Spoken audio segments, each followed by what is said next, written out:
all, and welcome to the Movie Bears podcast. I'm Brad Harris, and along with my fellow husky, hairy, huggable homos and friends, we review films either current or classic on this show, all, of course, with a lovable gay bear twist. We are excited to be back after being off last week. Will was traveling. We had some crazy stuff going on. We took a little bit of a break. And then some other craziness happened for me, and we pushed from Tuesday to Thursday. Thanks for being patient and hanging in there with us. But we're back in the saddle. We are ready to do this thing with our review of Mission Impossible Dead Reckoning Part 1, very much from the current column in our current or classic formula on this show. There's a lot to talk about with this film, and of course we're going to be doing some plugs as well, where we put things we love on your radar in hopes that you'll love them too, so you don't want to miss that. But before we can get into any of that good stuff, let me introduce you to the two fellas I literally couldn't do the show without because it'd be fucking boring. Jim Pugliafico is with us in the virtual studio. Hey, sweetheart, how's it going? It's going good. Brad, did you mean to say that it would be impossible to do this show without us? Only because you're my Benji, babe. Benji. Yeah. You're my Simon Pegg. I'm not your white queen or whatever. What is it? No. Is it the White Queen? White Widow. White Widow, yeah.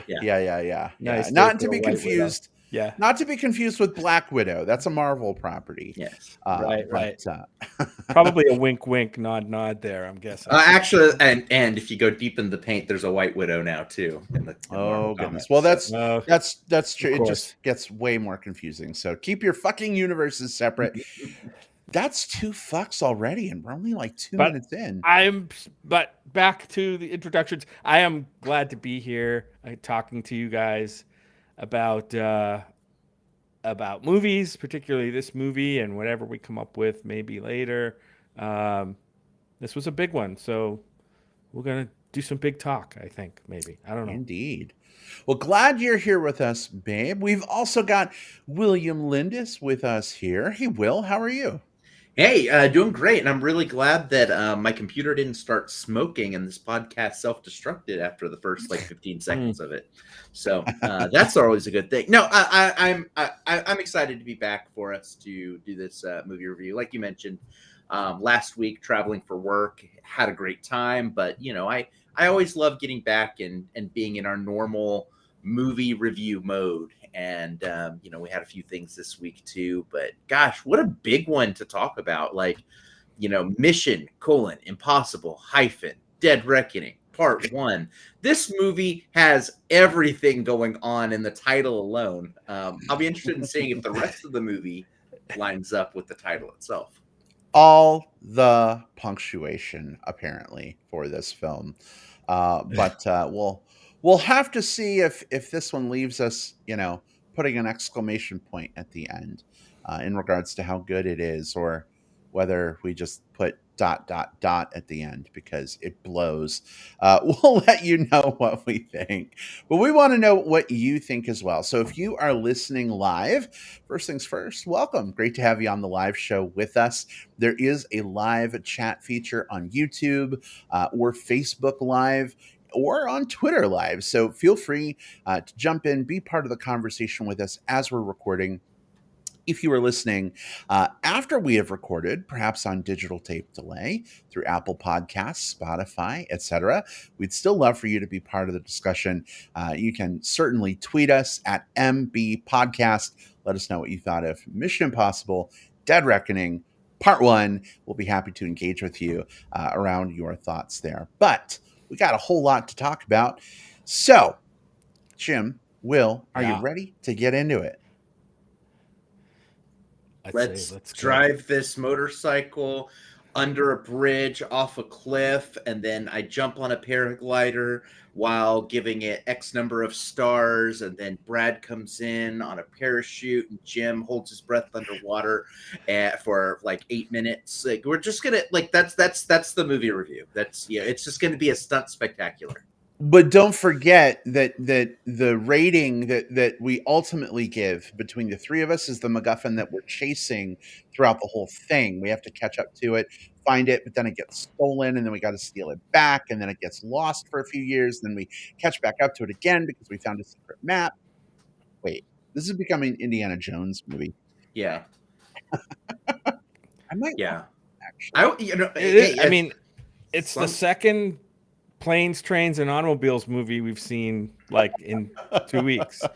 So yeah, not to get too far ahead of our review, and I know we've still got to officially do the intro, but yeah, this is the second movie with a top of the plane fight we've reviewed in like the last 2 weeks. Oh, goodness. All right. Well, listen, we're going to get to this discussion here in just a second. But before we do, just in case you have not yet seen Mission: Impossible Part 1, no, Dead Reckoning, comma. No comma. Oh, we just lost Brad. All right. Yeah, that's wonderful. We're going to give him just a moment to reconnect. So yeah, we'll have leave to a note fix for this the in post. Yeah, here's the. Maybe a cat walked on his keyboard. He's probably very mad right now. Yeah, so discussion. Whoops. Hey, now you're back. You're back. You guys froze on my screen. Oh, goodness. You disappeared for us. Yeah. You were gone completely. Really? Yep. Wow. Okay. But now you're back live, folks. from outer space. From outer space. All right. Where did I disappear from, Jim, so that I can rewind for the editing? I think you were just getting ready to kick it off. All right. I believe. All right. Here we go. All right, so if you have not yet seen Mission: Impossible Dead Reckoning Part 1, and you want to stick around and hear our initial thoughts, if those are helpful to you, feel free to do so. We're going to talk about the movie spoiler-free for about 10 to 15 minutes, and then we'll give you a fair warning before we open things up to spoilers so that you can choose your own adventure accordingly, depending on whether you've seen the film or not. But all of that said, here we go. Our discussion of Mission: Impossible Dead Reckoning Part 1.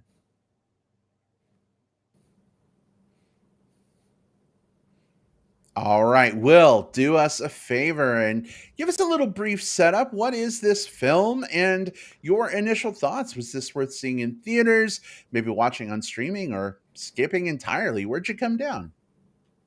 All right, so Mission: Impossible Dead Reckoning Part 1.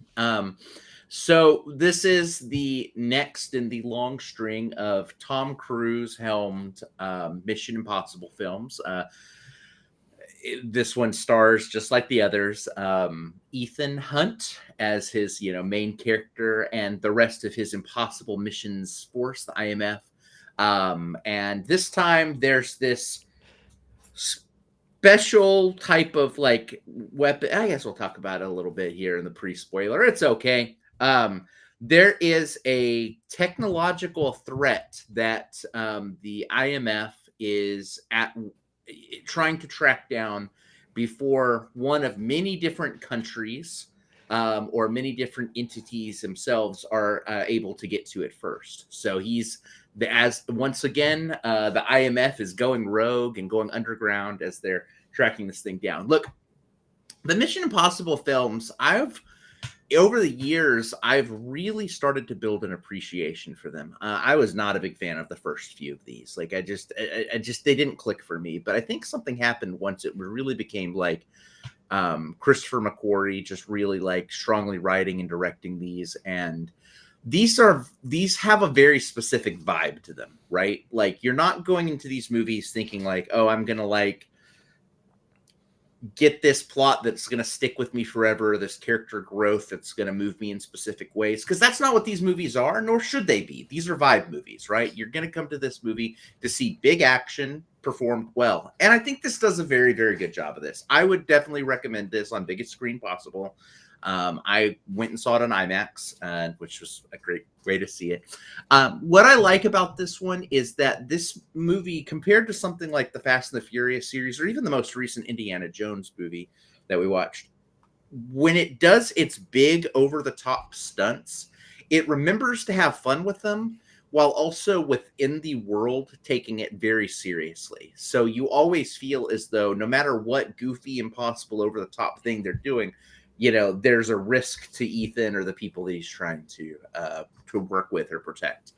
I think one of the big, big, big strengths of this movie is this film has four either leading or heavily supporting female cast members, between Haley Atwell, who has kind of the most prominent role, Rebecca Ferguson, who's played Ilsa in the past, gets to do some stuff. Vanessa Kirby is in this. She had a role in a previous movie. And then Palm Clementieff, who we most know as Mantis from Guardians of the Galaxy. All these characters have a lot to do and a lot of sort of like crisscrossing motives. Tom Cruise, of course, is, he's a movie star and he does what he does very well. Simon Pegg's always good here. I wish that Ving Rhames had a little more to do. I think his character sort of got sidelined a little bit more than I would have liked. But man, I just really enjoyed this movie. Again, my life has not changed by it. I wasn't necessarily moved by it, but I had fun with it. I was at the edge of my seat, white knuckled, like all the things that I want from this type of movie. So I would recommend it, and I would recommend it theatrically because I don't think the experience will necessarily click as well on a smaller screen. All right. Well, Will, thank you so much for sharing your initial thoughts with us. We appreciate hearing what you think. Jim, how about for you? How did this movie land? Well, as I talk about this film, I've come to kind of an epiphany, I think, this summer in terms of my how I view and assess movies to give them like a recommendation or not, and whether I kind of like the movie or I'm moved by them. Will, you mentioned it a couple times, appreciation, right? This is a movie you can appreciate. It's amazing. Jam packed with action set pieces, which are so over the top. Maybe we can say they even go a little bit too. They kind of string them along really far and like kind of stretch them out to the point of like, okay, when are we going to get to the end of this action set piece? I've seen, what I can. I think yes, some of the action set pieces are a little too long and a little too ridiculous, but then again, that's probably what a lot of people want to see in these movies. You're not going to get a plot that says, wow, I haven't seen that before, or characters that's, like, oh, wow, I really kind of care a lot about this character. And are there characters you care about? Sure.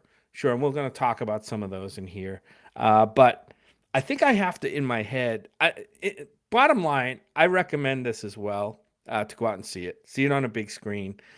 I don't know if it's a movie that I loved. It's a movie that I appreciated a lot. And as I'm watching, I'm like, oh, that's kind of cool. But I didn't feel I certainly wasn't moved by any of this. And at some point, the wow factor starts to wear off into I don't know, just kind of, it kind of beats you down a little bit in some spots. And we'll talk about which spots those are. But yeah, I'm going to say I recommend this film, even though I can't say that I loved it a lot, but I did appreciate it quite a bit, and I think it's going to please a lot of people. Like if you just want a popcorn, almost 3-hour popcorn chewing summer movie, this is a pretty damn good one. All right. Well, thank you for your thoughts as well. I think for myself, I'm going to be a little more critical of this film. Will, you mentioned, kind of the previous films and kind of getting on board, and I think that was happening for me as well. Starting with, was it 4, the Rebecca Ferguson? I think Came 4 on is board? about Yeah. right. Yeah, somewhere in that Yeah. ballpark. Yeah.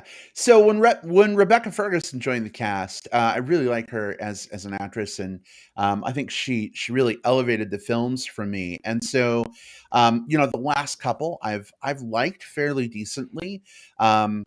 So coming into this film, especially because we've been watching Silo on Apple TV Plus, and she is one of the lead folk in that, I was hungry for some Rebecca Ferguson goodness in this film. And I definitely got that to some degree. So that makes me happy. I've kind of been more recently on the Tom Cruise train since Top Gun Maverick. I enjoyed some of what he did here, but I feel like by and large, this film is a 3-hour action slog.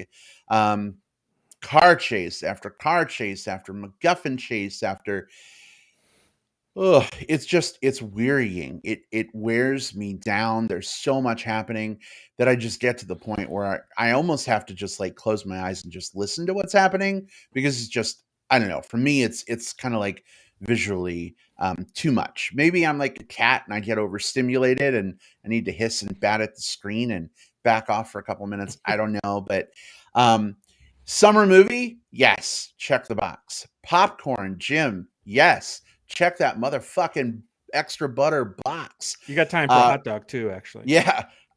3 hours in my seat, suffering through needless, endless action and MacGuffin chasing, not so much. I don't know. I think a lot of people are going to enjoy this, and that's fantastic. I hope that they do.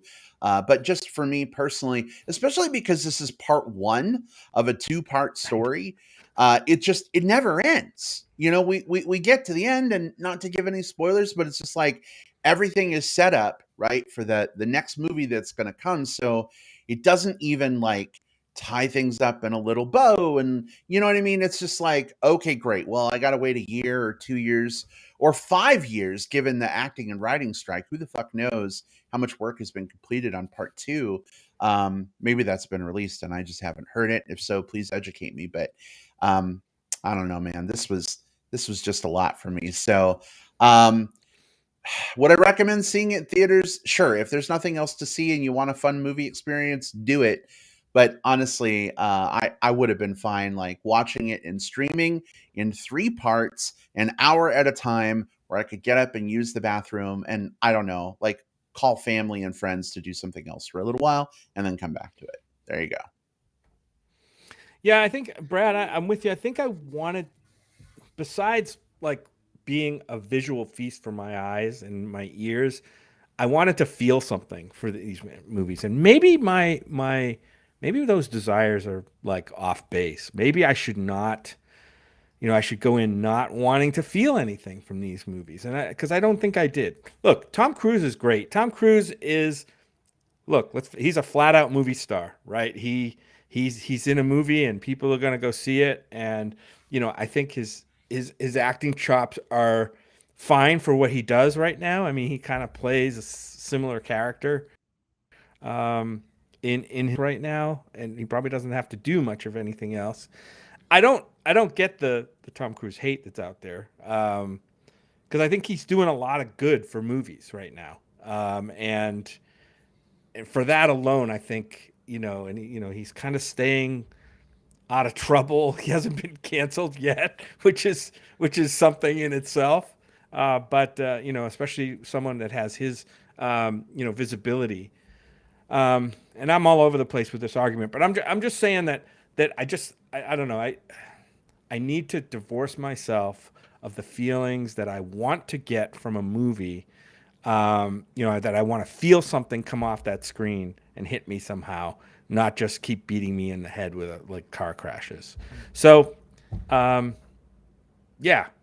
So, but like I said, I mean, if you want, this movie is fantastically created. Like it's a marvel, right? It's a cinematic marvel. Story wise, not much here, just not much. So I think where I differ on this one is that, I think for me, and I think it's, first of all, it's super valid to like, have kind of like what you want out of a specific movie. Yeah. But I think for me, it's sort of like knowing what type of movie experience it is and knowing that you're going to get different things from different things. Like, if I want something that's like really sweet, I'm not going to get it from my steak. If I want something that's really hearty, Yeah. I'm not going to get it from my creme brulee. But both of them are very like great flavors in and of themselves. And for a movie like this, what it really needs to do is it needs to keep things, moving, keep things propelling. It doesn't necessarily need to have like moments of like deep character resonance, because that's what, that'd be like saying like the movie that I'm going to be plugging today, like it was like it didn't have enough action, because it didn't, but it's still Yeah. great, right? We'll talk about that. But I will say I disagree a little bit on the not feeling anything as we really get through it, because there was, and we'll talk in spoilers, but there is a set of choices which lead to some certain actions and consequences that happen in this film that I think weighed very heavily on the film. And this is the type of film where, more so than some movies where, maybe someone will kind of brush off a grievous wound or death or what have you, where when things happen in this film, people still experience it, people still feel it, people still think about it, right? Like, I think that that's important. I really, really enjoyed all of the kind of the spy antics and the going here and the going there and the trying to solve everything, because what we got in those moments were moments of like camaraderie between kind of like the three main IMF guys, some push pull between Haley Atwell and Tom Cruise's character. So the character beats that we got, they weren't necessarily like these deep character study ones, but I would say that each of these characters was really fully realized and had something to do in the plot to bounce off of one another and bounce the narrative forward. And that's all I need from this type of movie. I just need to have enough to latch onto, and I got that. Yeah, I can see that. There are some character things. We'll get into spoilers and talk about those a little bit more, specifically with some of the female characters, I think. Yeah, so whenever we're ready. Brad, did you have anything else to add? I gave all my thoughts. I think this movie is just not for me, and that's totally okay. Yeah. Will, you mentioned like caring about the characters and character choices and things that are informed. I guess I can see that a little bit, but this all feels like so much just setup and slog, and I don't know. I question choices that the characters make. I think the movie really has no balls in some of the things that it chooses to do, in terms of like, if it's going to go for the violence and it's going to go for like the crazy action, then let's fucking go with it, instead of some of the really bizarre choices it makes to withhold the entire film. So anyway, I think we'll be a lot more unfettered if we can talk, with spoilers being a thing that we can get into. So it sounds like we're all on board. I'm seeing some head nods from my co-hosts. So we're going to go ahead and move on into spoiler territory. If you've not yet seen Mission Impossible: Dead Reckoning Part 1, it's entirely up to you whether you want to hang around for our spoiler section or not. This is a choose your own adventure. You do you. But I'm gonna stop awkwardly rambling and open the floor. Where do y'all want to start? Spoilers are fair game. I want to start with the Ilsa character, because you had mentioned her, and what I loved so much about seeing her through here is we get a really cool introduction to her. I mean, reintroduction. The intro scene in this is her basically like doing this like cool like sniper fight thing as Tom Cruise is fighting some dudes and like this like sort of desert dust storm thing. I thought that was a fun way to do that type of scene, and I do like that this movie, each of the action scenes had a different. They built them into set pieces, so you kind of were like, all right, this is this one, this is the nightclub one, this is the train one, this is the whatever one, right? But I really liked that as we got to know more about her, the different characters, especially kind of her contrasted with the Haley Atwell character, they both had very different like kind of skill sets and what they brought to the table. And I think we were able to see a little bit more about how the Haley Atwell character was maybe a little over her head with what she was getting herself into, not just because of the circumstances around it, but contrasting her and her skill sets to someone like Ilsa. So that was a great way of like, for me, kind of like knowing like, oh man, this pickpocket thief that Haley's playing, she's in trouble, because I just got to see just how capable Ilsa was, and also how much of a close call she already had, and knowing that Haley wasn't at that level yet. that was a fun way for me to get that character set up, like both Yeah, characters set up. I did like the Grace character quite a bit, and I do like Ilsa also. However, we're in spoilers now, so apparently this movie kills off Ilsa at some point. We think, but I'm not so sure. Kind of getting back to your point, Brad, like there's tons of violence in this movie, but almost no blood, like Yep. almost none, zero. Like, and with some of the violence that's happening, it just seems really fantasy stuff. Like it's kind of like it to me it loses impact if it pulls its punches, and I think this movie does that with regard to violence. There's a lot of gun violence in here, a lot of people getting shot in the desert scene, for instance, and I guarantee you, there's basically zero blood in that scene. And look, I'm not a bloodlust person, but I do have a problem with if you're going to show violence, you need to show the impact and the effects of that violence. Otherwise, they have no effect. It's just noise. It's visual noise and it's audio noise. I don't know. I kind of hate movies that do that, and I know why they do it. They want to keep this movie PG-13. They're doing it for the dollar so they can bring in more audience. Because if this movie had this much violence in it and it was more true to life, it would have to be like an R rating at least, and that would be kind of the kiss of death for probably a big budget movie like this. It's not just this movie that does that, though. I want to make that clear. It's not. This movie isn't the worst offender of it, but I see it in a lot of films, and it really just drives me crazy when they do that. Yeah, I'm not a violence person either, and I don't need to see a ton of blood and gore, but like, the Ilsa death scene, she gets stabbed like twice in the chest, and like not a single drop of blood pooling around the knife, coming down from the knife down her body. No one has like blood on their hand from like, touching her while she's dying.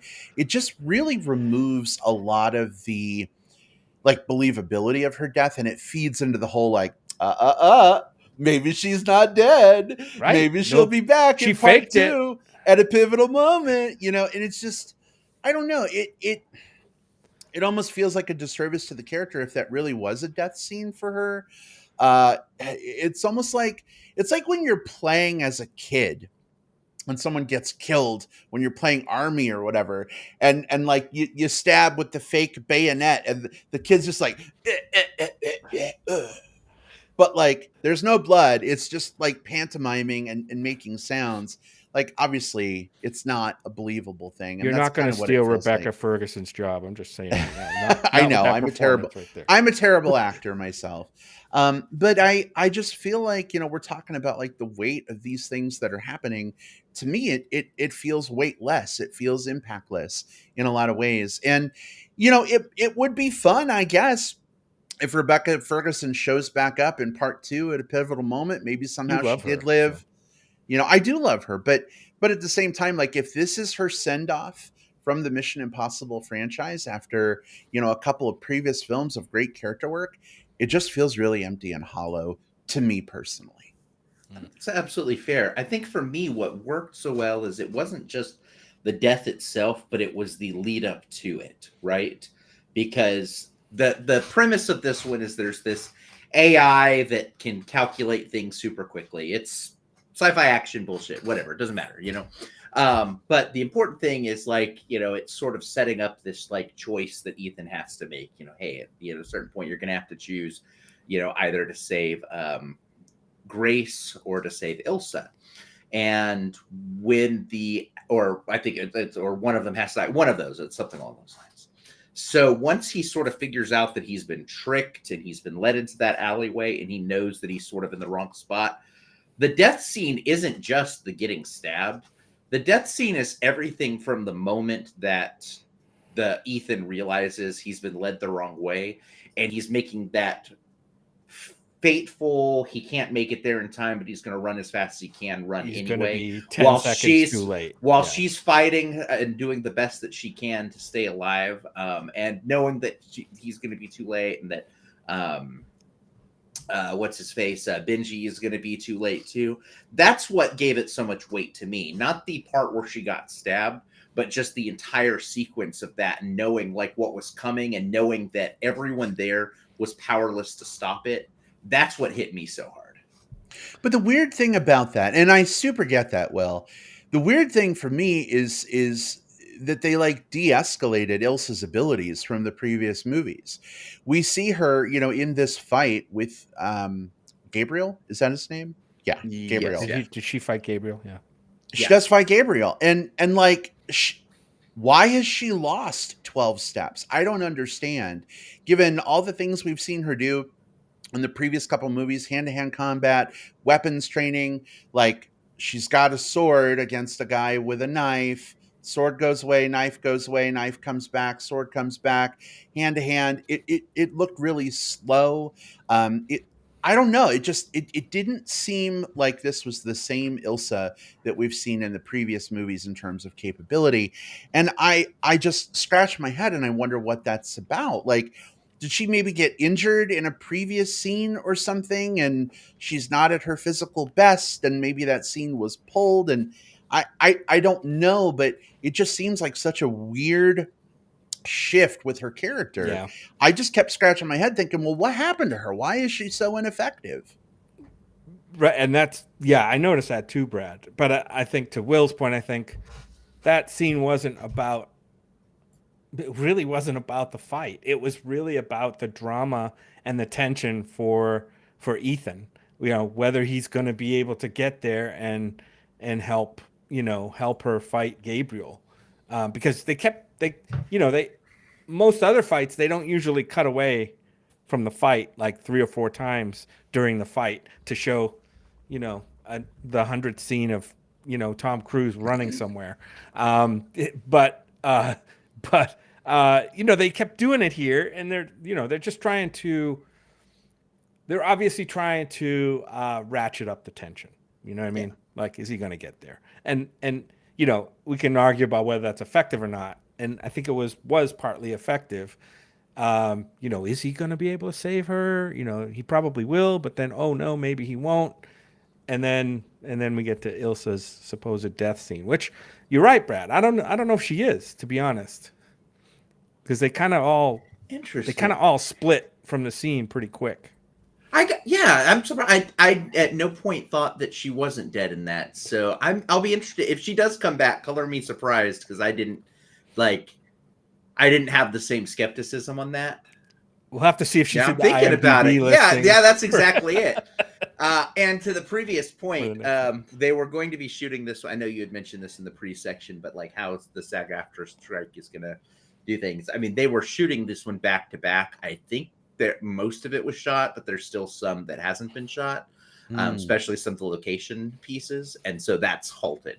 So yeah, it's not that it's not that production hasn't begun, but it definitely it isn't in the can yet. So who knows? It's supposed to release in June of 2024. We'll see. Yeah. Hey, I gotta say one thing about the action in this film. I really did dig the train stuff. The train scene I thought was really well done. Just the way they used the camera, like on the train itself, to kind of, convey that feeling of like a runaway train, basically. And that worked too, except I didn't need them going through 6 or 7 train cars.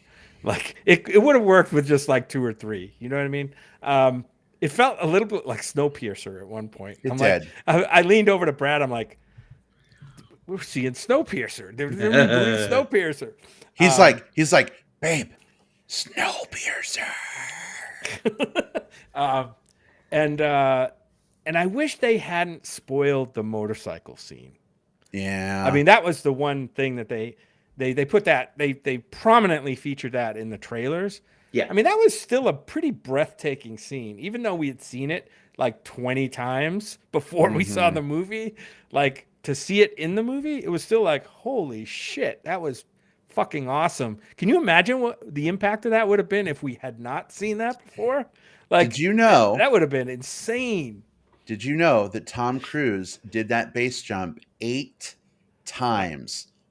Okay, I heard 6, so maybe he did Oh, a couple more. I read 8 times in an article.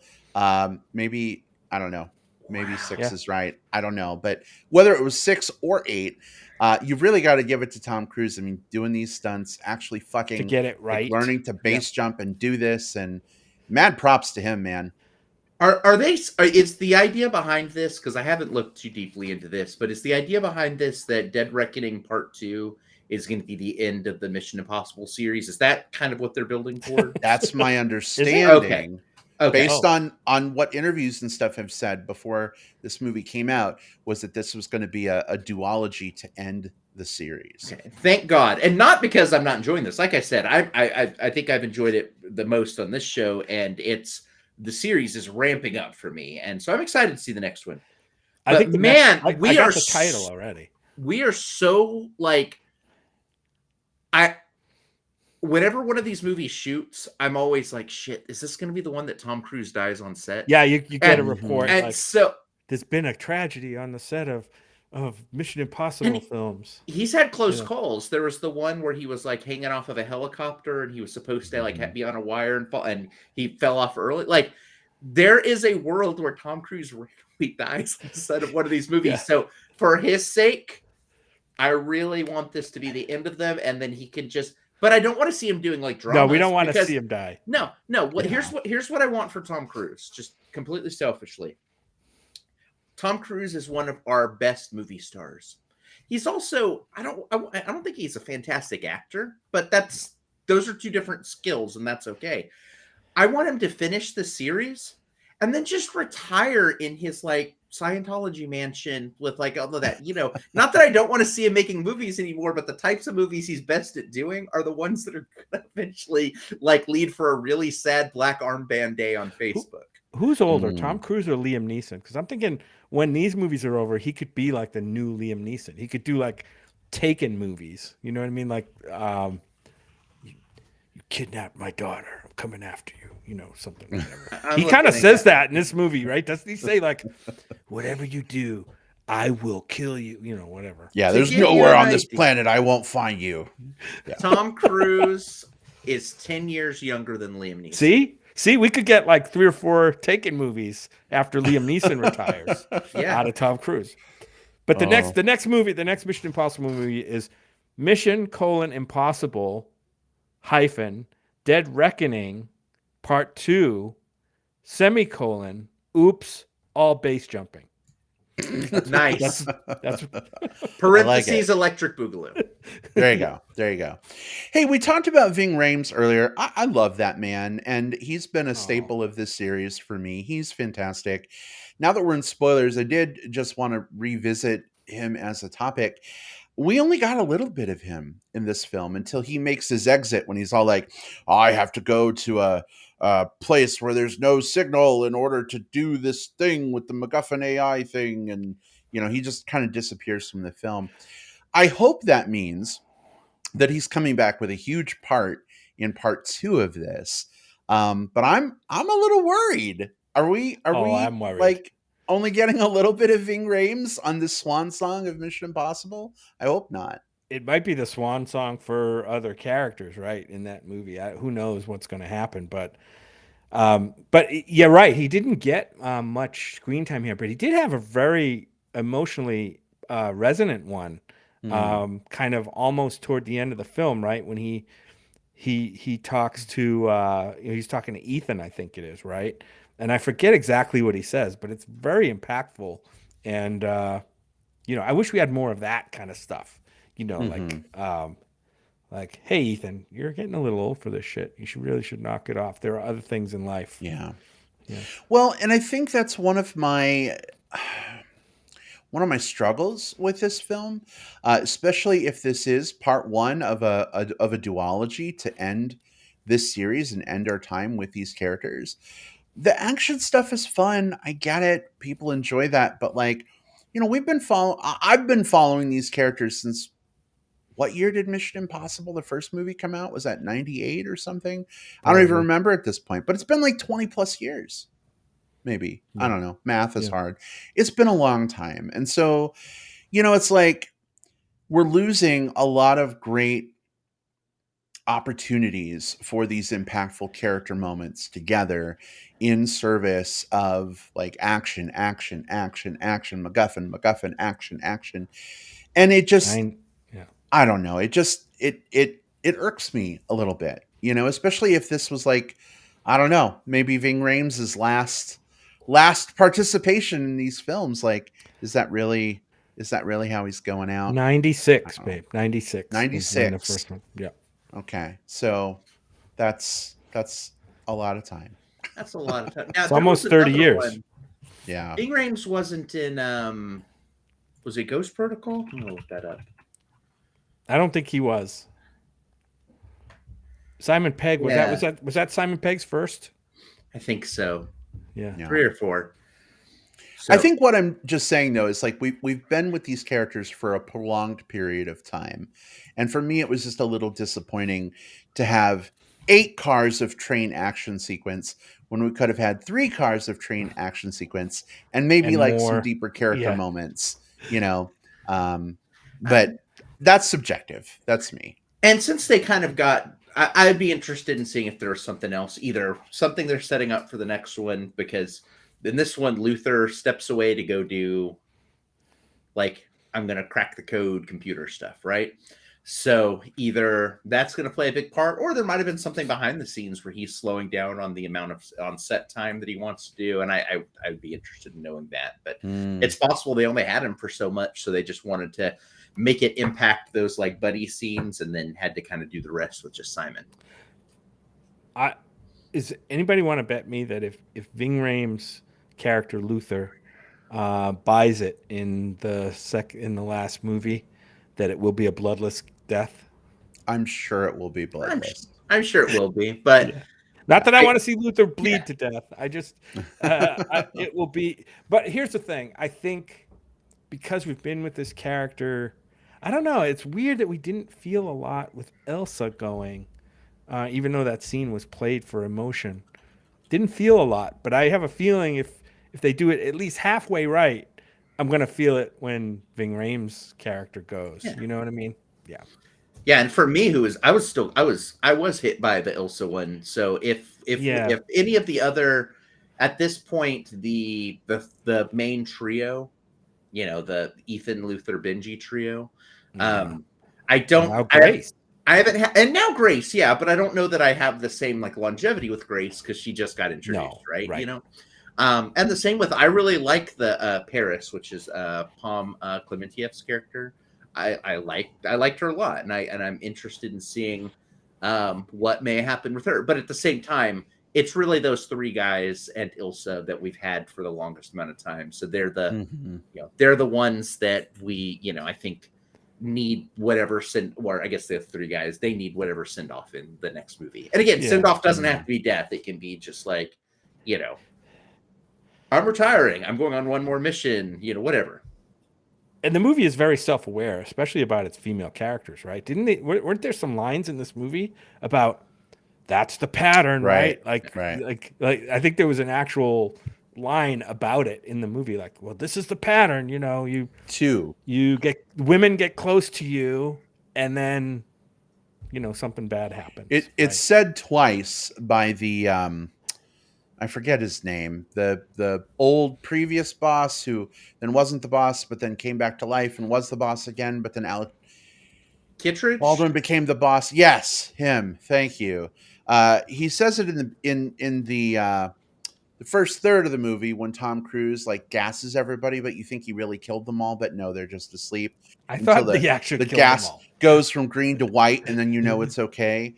But he states like, well, that's the pattern. Like women who get close to you end up, you know, and then at the end of the movie, it's like bookended again to remind us with an anvil over the fucking head that women who get close to Ethan Hunt end up getting, you know. So hunted. watch out, Grace. So watch out. Yeah. You know, it'd be kind of great if like them living or dying didn't revolve around Ethan Hunt. Like if maybe it revolved around them and their own capabilities. But, you know, this isn't about them. It's about Ethan Hunt. So, yeah. By the way, this train action sequence, the running on top of the train and the, you know, all the train stuff here was at least 3 times as good as the Indiana Jones. Yes. Yeah, thank you. I Yeah. think first of all, it was done during the day, and you could actually see stuff. It wasn't that usual trick, to save money on special effects where you just film it at night and then obscure the stuff that looks like crap. This one looked really good. I mean, there's probably some cool. I haven't seen the full story on it, but there's probably some cool stories about the stunt work and practical effects for that scene as well. They did something kind of neat on the train where, like, this is where all of the characters are sort of combining for sort of the final set of climaxes, or at least for that section, right? And during that whole train sequence, each one of the different parties is in sort of different parts of the train or doing different things, but this movie did a really good job for me of establishing geography, in that, like, when someone was running down the train to get to someone, I'm like, okay, so they're likely going to come across this person next, or like it never felt like, oh, it's just like random train related shots. Like whenever it cut to someone, you can kind of go like, okay, so he's up on top of the train, but she's at the front of it right now. Okay, but oh, those guys are coming through, or whatever it happens to be. So I appreciated that a lot. Any movie that understands its geography and can kind of explain it, but without, like, I don't know, they didn't have to say, like, here's the diagram of the train. Let's look at the diagram. Here's the cable car. Now you'll notice that the cable car has these things. We get to see it just through them initially having conversations through the train and then having to fight back through it. That definitely was a nice touch. I think in previous Mission Impossible movies, we would have gotten Benji at a computer looking at a diagram of the train and like typing furiously, and like, narrating what's going on, and like zoom in on different different parts of the diagram, and oh, here's the dot that's Tom Cruise and Grace. Switch Here's it to the dot track that's, 2. So that was definitely much better at the execution of that, I feel. But I also feel like it's just another example of like overcomplication for complication's sake. I know we have plugs to get to. We should probably make that transition soon. But the last thing that I just wanted to ask you guys about were your thoughts on the MacGuffin key. Apparently, to this AI thing, it's a key in 2 parts, but some parts are fake and some parts are real, and the real ones resonate together. And this person has part of the key, but oh no, they don't. It got stolen, but then it got stolen again. And who actually has the goddamn thing? I don't know. It's very, what do you think very. of that? I think it's very, very typical MacGuffin-y stuff.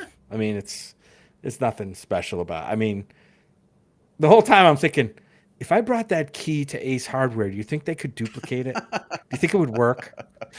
Well, there's like, I guess it's like, got those cool lights. So I don't know. It's the like the chips and stuff that are in it, like it's it's not it's electronic. It's fine. It's fine. It's the purpose of it, isn't to be like the star of the show. It's not. No. Its purpose is to be something that's to set up some of these like sleight of hand style things and reasons for different characters to sort of have different power struggle stuff. So, it could have been medallions in an Indiana Jones movie. It could have been whatever, but that didn't negatively hurt it for me. It's just like that's the nature of like an action movie. Like I can't name the MacGuffin in the majority of action movies I ever saw, right? And that's it's just the nature of the game. There will be a submarine battle in the next movie. Oh, obviously. The next one, I'm excited for what is probably going to be some sort of like action sequence of them fighting underneath the ice in scuba gear, or some sort of little torpedo thing, or maybe they're gonna get the keys dropping through down to the bottom of the ocean, and it lands. We're gonna see the entire IMF in this little pod, controlled by a Nintendo controller as they go down to find the sub at the bottom of the ocean. No, don't. No. Okay. Too soon. Way too soon. Oh boy. Well, that argument really imploded. No. Oh no. Way to sink the show. Well, way to sink the show. All right. Hey, any other burgeoning thoughts you need to get out, or are we ready for some plugs? I think I've hit the bottom. Yeah, I liked that there was a little more humor in this than the last ones, which I appreciated. Like it was funny, but in a way that was like, hey, it's like self-aware without being like Joke a minute. No. sticky. No. Yeah.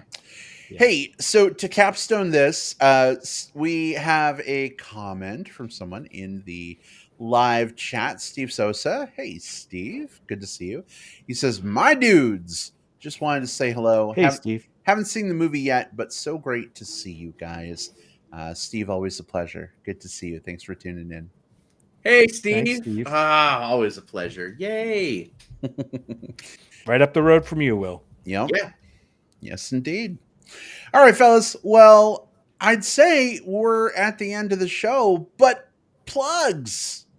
Butt plugs. But plugs. Butt plugs are Butt happening plugs. right now. Butt plugs are things that feel good when you put them inside. Okay, I'm going to stop Oh, trying wow. to draw a tenuous connection here to something fun we wanted to say. This is the part of the show where things that we love, we get to talk about in the hopes that you love them too. We want to introduce you to some things that you might enjoy. So let's go ahead and kick things off with Jim. You are first this week, babe. What is your I butt am plug? first. Oh, so my plug this week is a movie called Surprise, Surprise, a movie that I came across mentioned on Twitter. I saw the title and I'm like, really? This movie? And then I read the description. I'm like, this could be interesting. It's called Big Boys. That's the name of the movie. It is right now a movie that's unfortunately, and I apologize for this, I'm plugging a movie that probably is going to be very difficult to see because it's in festival festival showings right now. But they are working on a I hear rumors that they're working on maybe some kind of digital release for the future. We hope. Um, this movie is written and directed by Corey Sherman, and we may have more on this movie later. But the movie is about this teenage boy's unexpected crush turns a camping trip into a weekend of self-discovery in this heartwarming coming-of-age comedy. So this is a LGBTQ oriented film. This is about a kid who has feelings. He's starting to just trying to understand his feelings that he's having on this camping trip, and it navigates some interesting, some interesting areas. And I'd love to know more about like how this story came about and what things were considered, what things weren't considered when they did this film. But it stars Isaac Krasner as the lead, the kid who's the subject of the film. David Johnson III is another guy in here, very Barry dude. And Dora Madison is in this. So this was really a delightful film, and I hope more people get to see it, especially in our community, because it is certainly very body size positive. This film, which is another plus, obviously queer centric as well. But I think people should kind of keep this on their radar. It's called Big Boys. You can't see the movie now, but you can maybe check out their website. It's bigboysthefilm.com if you want to go check it out. We'll put it in the show notes. I would recommend seeing this. It's really sweet coming of age movie from the big guy queer perspective. That's a great pick, Jim. So I was able to see this one in a kind of a pre-screening theater that was just filled with. It was a full audience full of mostly bears and a few other queer people that don't that don't identify as bears, but a large number of bears. And director Corey Sherman afterwards had a chance to sort of talk with the audience some, and the majority of the questions and the comments were really about like, wow, when I wish I had seen something like this when I was the age of this character and was experiencing something similar. Or it's weird that it's taken me these are some of these people like in this audience were like 60, 70 plus, year olds who are saying Yeah. like, how has it taken this long to see someone who looks like me, feels like me, and loves like me, or is figuring out how to love like me on screen? So Right. I strongly co-sign what you're saying, Jim. And when this does become available down the line for streaming, or if it happens to play at a festival or a pre-event near you, see it with a bunch of your bear friends. I think that's, we are a bear podcast. See it Mhm. with your bear friends. All right. Well, thank you so much for your plug, babe. It sounds like a good one for sure. I'm looking forward to seeing this when I have the opportunity to do so for sure. Mhm. Will, what's your plug this week? My plug is my current favorite movie of the year. And it's a movie called Past Lives, a movie written and directed by Celine Song. It's about these two like childhood friends from South Korea. Sweethearts. Yeah, and when they're young, like 10, 12 years old, Nora, who's played by Greta Lee, who normally plays really like bombastic comedic roles, but really plays maybe not bombastic, but definitely plays a lot more comedies and kind of weird characters, playing a much more subdued, dramatic role here.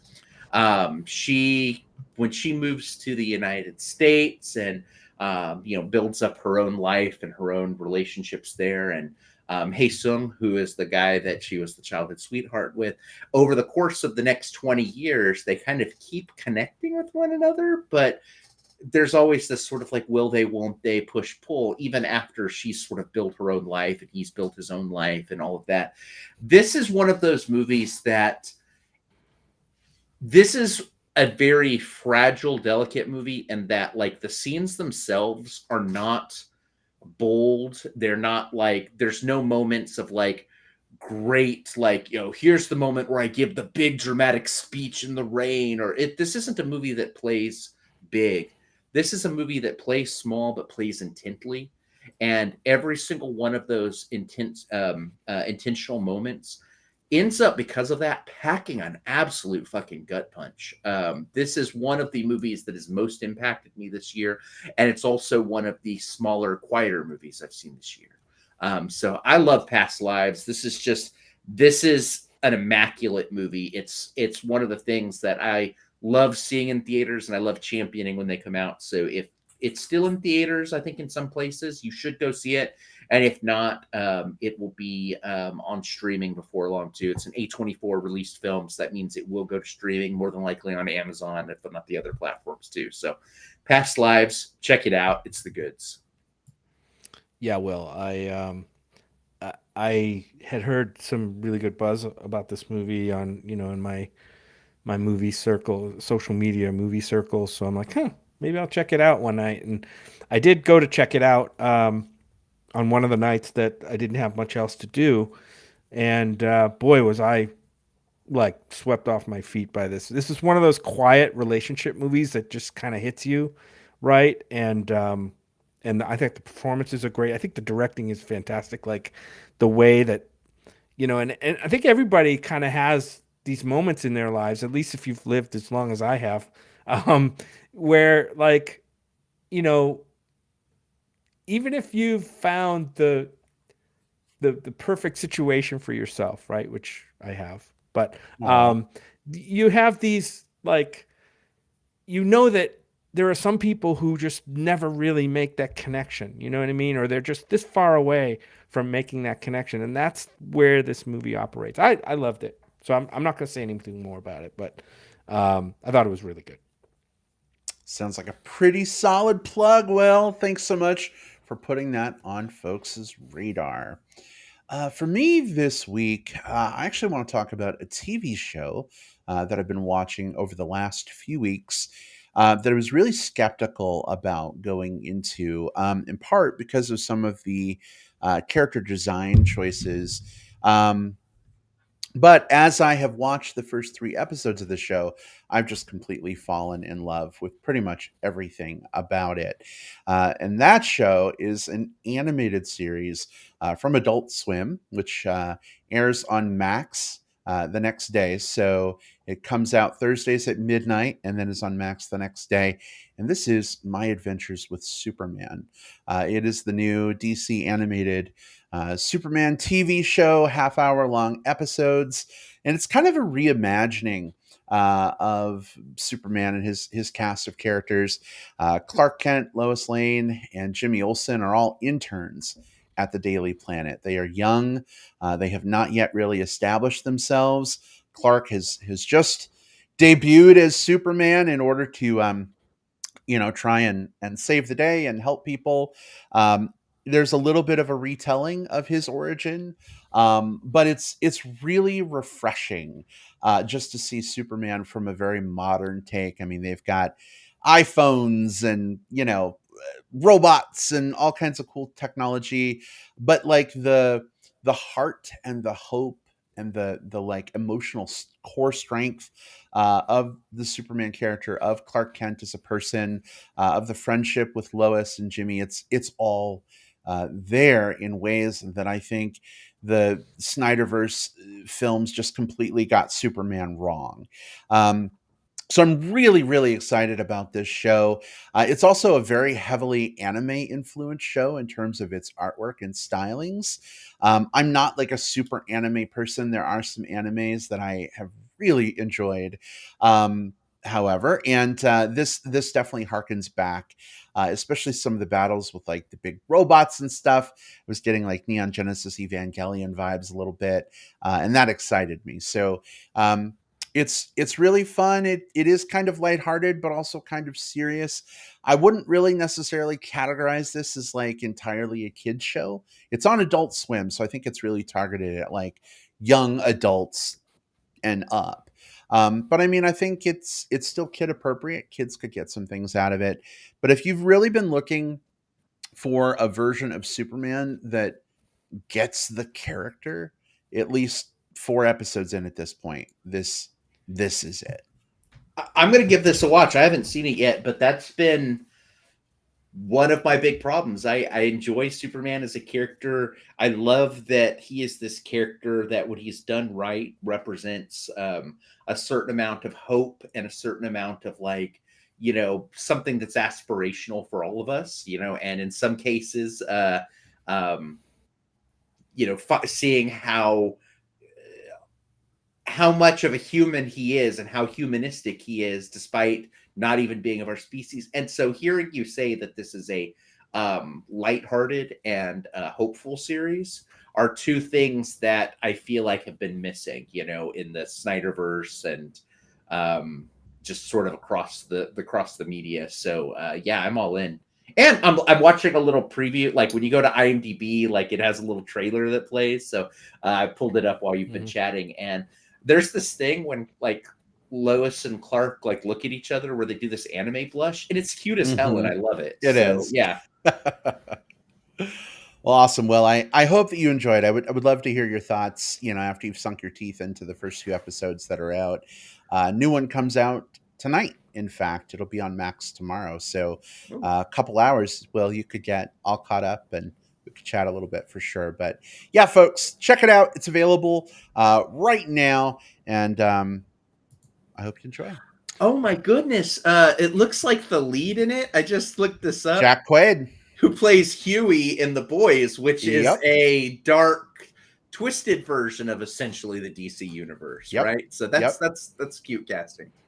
It's fun. The only problem for me is Jack Quaid also plays Ensign Boimler on Star Trek Lower Decks, and so like his voice is very synonymous now with Huey and Boimler. So it took me a little bit to like divest myself, of that other baggage. But he does a really good job. I'm really surprised. I was a little like going in with Jack Quaid, but he knocks it out of the park. Anyway.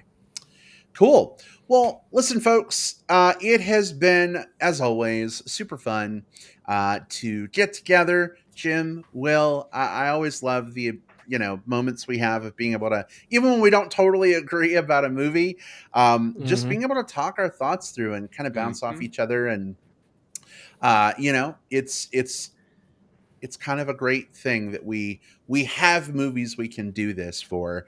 We'll see how many movies we get over the next couple of years. We may be dipping more and more into the classic side of our show. Who knows how things are going to shake out? But this is episode 479 of the Movie Bears podcast. We are steadily moving toward episode 500. Hopefully there's enough movies. You can almost smell it. I know, right? Smell that? You can smell that. It smells like chicken wings. It smells like chicken wings.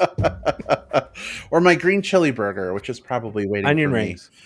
waiting for me from Whataburger downstairs right now. But listen, just a heartfelt thank you to everyone who tunes in week after week.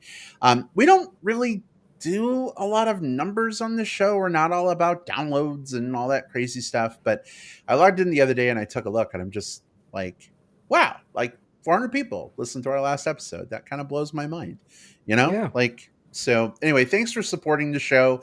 We're just guys who like to talk about movies and hope you do too. And it's fun when you tune in, but it means a lot to us that almost 12 years later, so many of you are still enjoying the show. So thanks for being there with us. And next week, we've got a big show coming for you. It is Barbieheimer week. We're going to be reviewing both Barbie and Oppenheimer. I think it's going to be...